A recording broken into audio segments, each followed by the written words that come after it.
श्वेता झा और आप देख रहे हैं आज तक। कोरोना की आहट से सहमे महाराष्ट्र में पूर्व सांसद के बेटे की शाही शादी में दिग्गज सियासी नेताओं ने कोरोना के नियमों की धज्जियां उड़ा दी। ठीक उसी दिन जब सीएम जनता पर नियम तोड़ने की तोहमत लगा रहे थे। आज तक की खबर के बाद अब इस शाही शादी को लेकर केस दर्ज हुआ है। बेटे की शाही शादी से आफत में पूर्व सांसद। कोरोना से बेपरवाह सैकड़ों मेहमान जुटे थे। कदम कदम पर टूटे थे कोरोना के नियम।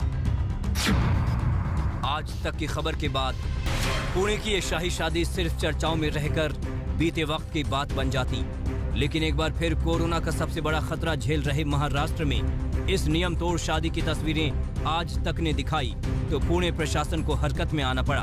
बीजेपी के पूर्व सांसद धनंजय महाडिक के बेटे की इस शादी में मेहमानों की तय तादाद 200 से बेहद ज्यादा 700 थे। आज तक ने बड़े लोगों की इस पार्टी में कोरोना नियमों की धज्जियां उड़ाने की खबर दिखाई तो पुणे प्रशासन ने पूर्व सांसद धनंजय महाडिक पर केस दर्ज कर लिया। बैंक्वेट हॉल के मालिक और मैनेजर पर भी केस दर्ज किया गया है। इन लोगों के खिलाफ आईपीसी की धारा 188, 269 और 271 के तहत केस दर्ज हुआ है। राष्ट्रीय आपात स्थिति कानून 2005 भी लगाया गया है। इसके अलावा महाराष्ट्र कोविड नीति योजना 2020 के नियम तोड़ने का आरोप लगा है। अब उस पार्टी की तस्वीरें देखिए जो आपको हैरान कर देंगी। रविवार को हुई ये वीवीआईपी पार्टी महाराष्ट्र में सबका साथ कोरोना का विकास की दास्तां सुना रही। बधाई देने के लिए महाराष्ट्र के पूर्व मुख्यमंत्री देवेंद्र फडणवीस पहुंचे। अब देख सकते हैं कि गुलदस्ता देते देवेंद्र फडणवीस ने मास्क नहीं पहन रखा है। फडणवीस छोड़िए, मंच पर मौजूद किसी ने भी मास्क नहीं पहना है। सैकड़ों मेहमान पार्टी में बिना मास्क के दिखे। इस वीवीआईपी पार्टी में कोरोना महामारी को लेकर सोशल डिस्टेंसिंग का नियम भी चकनाचूर होते दिखा। ये देखिए, मंच पर लोग बिना मास्क लगाए पास पास खड़े हैं।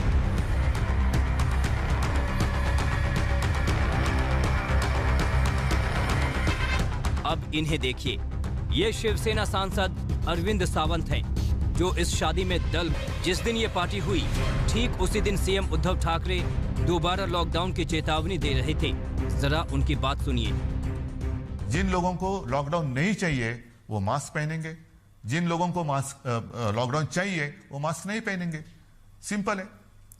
लॉकडाउन अगर नहीं चाहिए तो जो 3 चीज हमेशा मैं कहते आ रहा हूं, मास्क पहनिए, हाथ धोइए और एक दूसरे से एक सुरक्षित अंतर रखिए।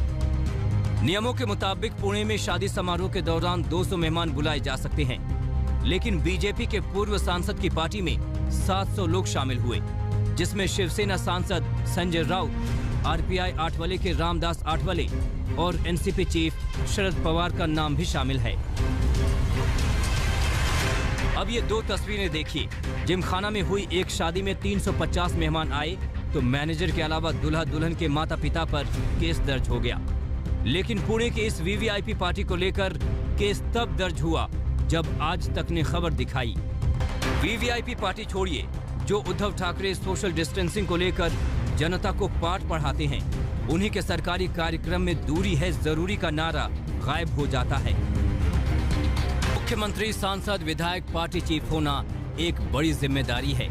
जनता अपने नेता को देखती है और बर्ताव करती है, लेकिन पुणे की इस पार्टी ने बता दिया कि कई नेता खुद को नियम कायदों से ऊपर मानते हैं। एक और राज्य के मुख्यमंत्री उद्धव जी ठाकरे जिस दिन कोरोना के गाइडलाइंस जारी कर रहे थे, लोगों को मास्क पहनने की चेतावनी दे रहे थे, ठीक उसी दिन वीवीआईपी लोग, कुछ मंत्री, सत्ता में दखल रखने वाले बड़े लोग, पूर्व मुख्यमंत्री बिना मास्क शादी समारोह में दिखाई दिए। बड़े लोगों के इस बर्ताव से लोगों में गलत संदेश जाता है कि कोरोना के नियम जनता के लिए कुछ और बड़े लोगों के लिए कुछ और। कैमरामैन गोपाल हरने के साथ पंकज खेलकर, पुणे, आज तक। कोरोना के केस ताबड़तोड़ बढ़ने के बावजूद महाराष्ट्र में जनता कोरोना को गंभीरता से लेती हुई नहीं दिख रही है। बीएमसी के कमिश्नर अगले 10 से 12 दिनों को बहुत अहम मान रहे हैं।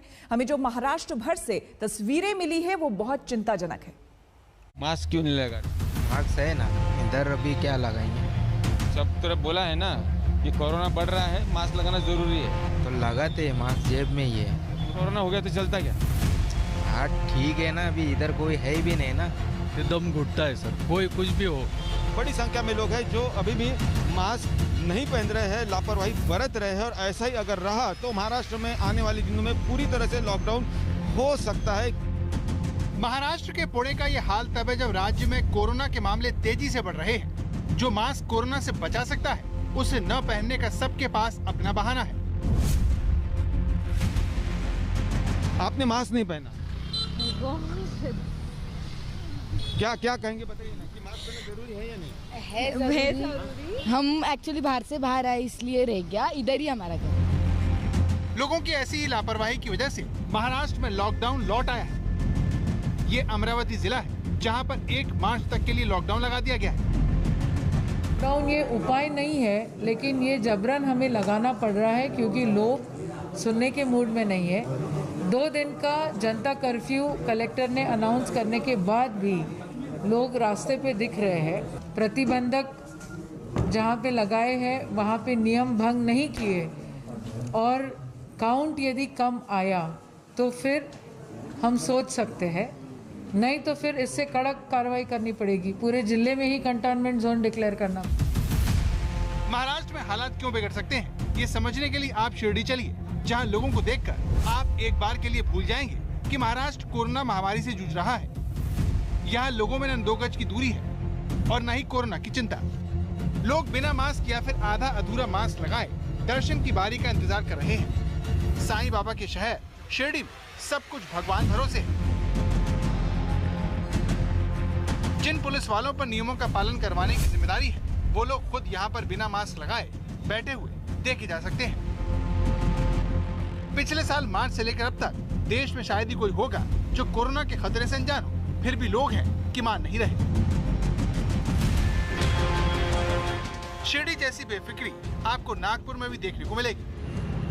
कोरोना के खतरे के बीच नागपुर के सीताबर्डी बाजार में आपको पैर रखने की जगह नहीं मिलेगी।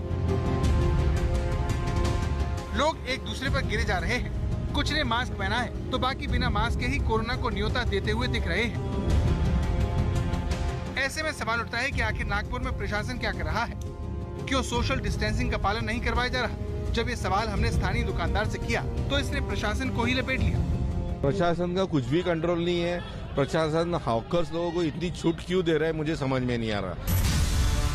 नागपुर में कोरोना के तेजी से बढ़ते मामलों को देखते हुए स्कूल, कॉलेज, ट्यूशन सेंटर 25 फरवरी से 7 मार्च तक के लिए बंद कर दिए गए हैं। बाजार भी सिर्फ शनिवार और रविवार को खोले जाएंगे। साप्ताहिक बाजार पूरी तरह से बंद कर दिए गए हैं। कोरोना को लेकर लापरवाही समाज के हर तबके को पीछे धकेल रही है, क्योंकि लॉकडाउन लगने से छात्रों की पढ़ाई प्रभावित होगी तो रोज कमाने वालों का रोजगार छिन जाएगा, कारोबार ठप पड़ जाएगा, लोगों के रोजगार पर बनाएगी। सारी आर्थिक गतिविधियां रुकने से सरकार की आय घटेगी। कुल मिलाकर सब प्रभावित होंगे।